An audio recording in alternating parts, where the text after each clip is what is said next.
तो बाजवा साहब बुनियादी तौर पर बहुत बड़े एक वजाहती ट्रिप पर हैं, वो वजाहतें करते फिर रहे हैं। उनके पास ISPR का पैराफर्नेलिया मौजूद नहीं है, इंटेलिजेंस एजेंसीज़ का पैराफर्नेलिया मौजूद नहीं है, उनके पास छड़ी मौजूद नहीं है, उनके पास यूनिफॉर्म मौजूद नहीं है। आपको याद होगा जनरल परवेज़ मुशर्रफ कहते थे कि यूनिफॉर्म मेरी स्किन है, तो बाजवा फील्स अनस्किन्ड। तो ज़ाहिर एक तकलीफ दे सूरत हाल में है, तो वो ऑल फॉल बोल रहे हैं। मेरे बारे में उन्होंने कहा जी कि जनरल फैज़ ने मुझे निकलवाया था। अब मेरा तो सीधा मानना ये है कि एक कमांडर कितना निकम्मा होगा कि जिसको ये पता ना हो कि उसका DG ISI क्या करता फिर रहा है, या DG ISPR क्या करता फिर रहा है, या नीचे वो अबसार आलम के बारे में कह रहे हैं जी कि उनको गोली मैंने तो नहीं मरवाई थी, नीचे किसी को गुस्सा आ गया होगा। तो बाजवा साहब को ना ऊपर की खबर थी, ना नीचे की खबर थी, ना दाएँ की ना बाएँ की। तो बुनियादी तौर पर बता रहे हैं कि वो कितने निकम्मे थे। तो जनरल बाजवा ही ये निज़ाम चला रहे थे। और जो मैंने ट्विटर के ऊपर कॉन्वर्सेशन शेयर की है GO की मैनेजमेंट के साथ, ये फर्मली डॉक्यूमेंट करती है इस मामले को कि ये निज़ाम मीडिया को सेंसर करने का, मुझे निकलवाने का, चैनल बंद करवाने का ये चला कौन रहा था। तो ये आपको लगता है कि ये कार्रवाई तो हुई थी, क्योंकि हामिद मीर साहब का भी यही मानना था कि उनको भी, आपको पता है, एक मुद्दत के लिए ऑफ एयर रखा गया। फिर जाहिर है साफियों के साथ जो मामलात हुए, आपको भी हुए, मुझे भी हुए, लेकिन ये मामलात से दरकिनार अब देखिए ना, वो कह तो रहे हैं कि मतीउल्लाह जान साहब को भी भोंडे तरीके से उठाया गया है और उन्होंने बड़ी जनरल फैज की जो है क्लास ली। तो अब ये भोंडे तरीके से उठाना तो उठाना होता है, मतलब भोंडे तरीके से उठाना, तो ही जस्टिफाइंग दी उठाना, उसका तरीकेकार पे उनको शक है। देखें, अबसार आलम साहब के बारे में उन्होंने एक सहाफ़ियों की महफिल में कहा था कि इनको एक्स्ट्रा करिकुलर एक्टिविटीज़ के ऊपर गोली लगी है। आपको याद होगा, उसके ऊपर फिर अबसार आलम ने ट्वीट करके बताया कि आप कितने कमज़र्फ़ हैं, और आपने जो बंदे भेजे थे जिसमें मेरे ख्याल में जनरल बाजवा के ससुर भी इन्वॉल्व थे, अबसार आलम के साथ लॉबी कर रहे थे कि मेरा जो ये रिश्तेदार है इसको आर्मी चीफ आपने लाजमी बनवाना है। तो अबसार आलम के बारे में उस वक्त ये कह रहे थे कि गैर निसाबी सरगर्मी है, यानी इनका कोई चक्कर चल रहा था। और अब उनको कह रहे हैं जी कि नीचे किसी को गुस्सा आ गया होगा। तो मेरे ख्याल में जनरल बाजवा का ईमान जो है वो हाफजे की तरह कमज़ोर हो गया है, और जो वजाहती वो ट्रिप पे चले गए हैं उसका कोई सर पैर आपको नज़र नहीं आता। मसलन एक तरफ से वो कह रहे हैं कि जनरल फैज़ ने मुझे हटवाया था, फिर वो कह रहे हैं कि मैंने जनरल फैज़ के ज़रिए इसको नौकरी दिलवाई।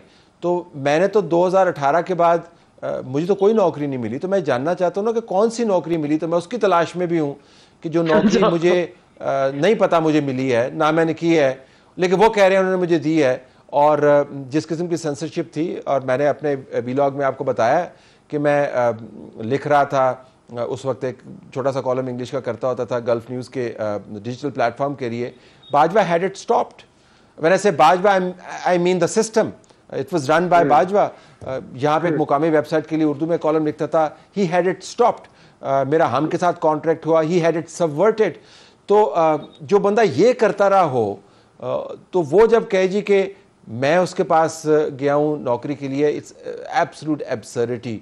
और जिस तरह आपने देखा होगा, मैंने जो ट्वीट किए हैं, जो कॉन्वर्सेशन, और बड़े मुश्किल से मैंने ये चीज़ें सामने लेके आया हूँ, क्योंकि ये ज़ाहिर है इसमें जियो मैनेजमेंट इन्वॉल्व है। ब्लैकआउट किसको किया है? लेकिन आपने गैर वाज़े वो कर दिया कि मैसेज किससे था, उसको ब्लैकआउट करने जी नहीं, वो लोगों के नाम है, मैनेजमेंट के नाम है, जो इरेलेवेंट इन्फॉर्मेशन है वो अंदर की भी, मैंने अपनी भी बातें होती है ना, निज़ाम की बातें हैं, उसमें कोई डायरेक्ट न्यूज़ की बात होगी, कोई ये होगा।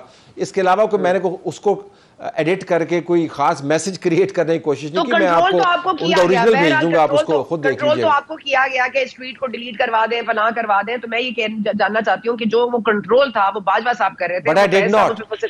हाँ, बट फैसिलिटेट उनको फैज साहब ने किया कि नहीं? फैज साहब ने not picture at all. I do not know कि बाजवा साहब और फैज़ साहब के किस किस्म के ताल्लुकात थे। वो आपस में शाम को बैठ के शतरंज खेलते होते थे, या एक दूसरे के ऊपर जो है वो निशाने लगा के चीज़ें फेंकते होते थे। बट मैं फ़ौज के इदारे को बहुत संजीदगी से लेता हूँ, क्योंकि मैं इतने अरसे से कॉन्फ्लिक्ट रिपोर्टिंग कर रहा हूँ, पॉलिटिक्स के ऊपर रिपोर्टिंग कर रहे हैं, तो हमें पता है कि उनका निज़ाम कैसे काम करता है। फ़ौज का इदारा जो है वो आर्मी चीफ के ताबे होता है, आर्मी चीफ डायरेक्ट करता है। अगर आर्मी चीफ आखिर में आके कहने लग जाए कि जी मैंने तो पता नहीं सी हो की रहा है, तो फिर उस आर्मी चीफ के बारे में बंदा खुद क्या बयान देना, उसने खुद ही अपने बारे में बयान दे दिया। लेकिन all guns are blazing towards General retired Bajwa साहब, जनरल रिटायर्ड फैज साहब, not at General retired Bajwa साहब। तो दैट इज अ कॉन्फ्लिक्ट, क्योंकि इस वक्त की जो मौजूदा हुकूमत है, मरियम नवाज साहिबा के आपने ज़ाहिर बयानात भी सुने होंगे, she is asking for a court martial of Faiz sahab, she is not mentioning Bajwa sahab. वो कह रही है इदारा कुछ करना चाहे तो कर ले, उन्होंने खुद अपने जो एडमिशन ऑफ गिल्ट है वो खुद लोगों को बता दिया है। तो again now why is this like lopsided like this, कि क्यों एक के ऊपर टारगेट करें और दूसरे पे नहीं करें? और आपको क्या लगता है अभी भी कोई सपोर्ट इमरान खान साहब को फैज साहब दे रहे हैं? देखिए, मुझे तो नहीं पता कि मरियम नवाज और PMLN किन मुहरकात की बुनियाद के ऊपर एक को टारगेट कर रहे हैं, दूसरे को टारगेट नहीं कर रहे हैं। मैं तो आपको तज़ियाती तौर पे बता सकता हूं कि जो डिसीजन मेकिंग का मंबा है, मखरज है, वो आर्मी चीफ का ऑफिस है।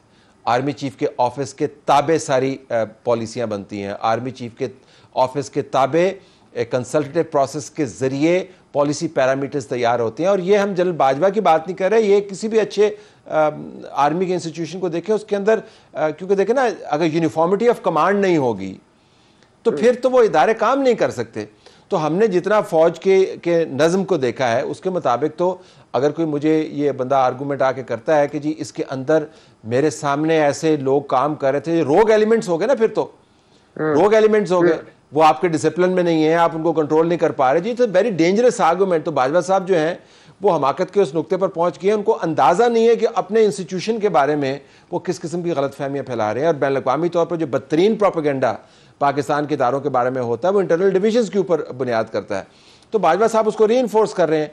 तो मरियम नवाज को और नवाज शरीफ साहब को यकीनन जनरल बाजवा से पूछ परतीत करनी चाहिए। और गुजरावाला के अंदर तो मियां मोहम्मद नवाज शरीफ ने 2 नाम लिए थे जनरल बाजवा के। अब मरियम नवाज सिर्फ जनरल फैज़ का क्यों कह रही हैं, जनरल बाजवा का क्यों नहीं कह रही, I do not know.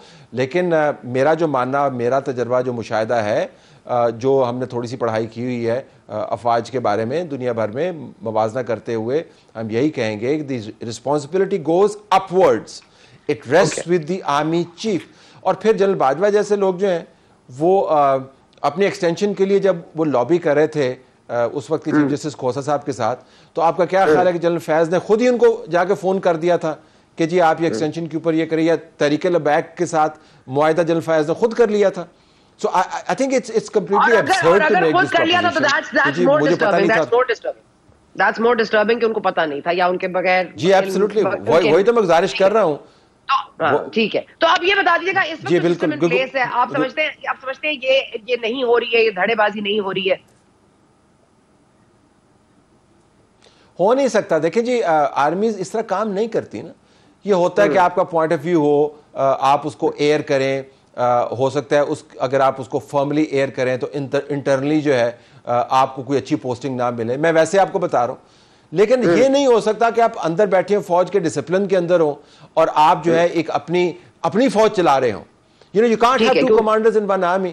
So Bajwa साहब की जितनी सजेशंस हैं, सबसे मुनज़्ज़म इदारा है पाकिस्तान में। और ठीक है, तो I to leave it there. Thank you so much साहब, आपने हमें ज्वाइन किया, एंड थैंक यू फॉर वजाहती बयान जो बाजवा साहब ने और आपके वजाहती बयान का जो आपने उस पर दिया। Thank you so much. वक्फा ले रहे जी हमारे साथ।